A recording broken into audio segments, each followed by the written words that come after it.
হয়ে যাবি।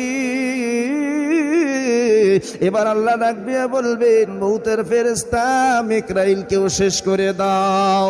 মিকরাইলও শেষ হয়ে যাবে। এবার আল্লাহ রাব্বুল আলামিন ডেকে বলবে, মউতের ফেরেশতা এখন কে বাকি রয়েছে? মউতের ফেরেশতা ডাক দিয়ে বলবে, আল্লাহ, সৃষ্টি জগৎ বলতে কিছু নাই, শুধু আমি আজরাইল ছাড়া আর দুনিয়ার মধ্যে কোনো জিন্দা প্রাণী নাই। আল্লাহ ডেকে বলবেন, মউতের ফেরেশতা তুমিও মরিয়া যাও। এখন মউতের ফেরেশতা আজরাইলের জান কবজ করবে কি? মউতের ফেরেশতাকে যখন মউতের দায়িত্ব দেওয়া হলো, তখন মউতের ফেরেশতা আল্লাহকে ডেকে বলছিল যে, আল্লাহ, এই দায়িত্ব আমারে দিয়েন না, কারণ যুগে যুগে মানুষ আমারে লানত দিবে, অভিশাপ দিবি। আমি ভাইকে ভাই হারা করব, আমি সন্তানকে পিতামাতা হারা করব, স্ত্রীকে স্বামী হারা করব, স্বামীকে স্ত্রী হারা করব। যুগে যুগে মানুষ আমাকে লানত দেবে, অভিশাপ দিবি। আল্লাহ আমার এই দায়িত্ব দিয়েন না, এই দায়িত্ব আমারে দিয়েন না। আল্লাহ ডেকে বললেন, মউতের ফেরেশতারি, তোমার দায়িত্ব দিয়ে আমি একা ছেড়ে দেই নাই।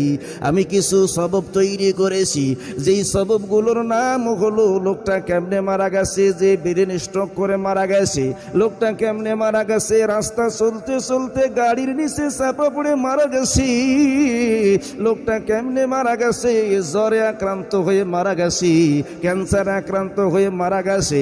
যে যেভাবেই মারা যাক না কেন, মউতের ফেরেশতাকে কিন্তু কেউ আর দোষ দেয় না।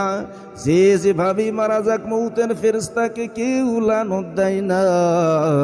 এবার মউতের ফেরেশতা রবের সামনে দাঁড়ায় যাবি। আল্লাহ বলবেন, মউতের ফেরেশতা তুমিও মরিয়া যাও। মউতের ফেরেশতা আজরাইল ডেকে বলে, আল্লাহ, এই দায়িত্ব আমি আগে জানলে নিতাম না। মউতের ফেরেশতা নিজের হাত দিয়ে নিজের চরণটা কবজ করে দিবি। এত জোরে একটা চিৎকার মারবি, যদি দুনিয়া আগের অবস্থায় থাকতো, দুনিয়া সব ধ্বংস হয়ে যাইত। এবার মউতের ফেরেশতাও শেষ হয়ে গেল।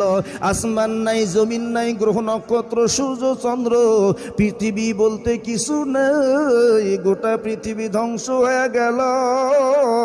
দুনিয়ার মধ্যে কোনো মানুষ নাই, কোনো ফেরেশতা নাই, কোনো জায়গা জমি আসমান জমিন কিছু নাই। একজন আছে, বলেন তো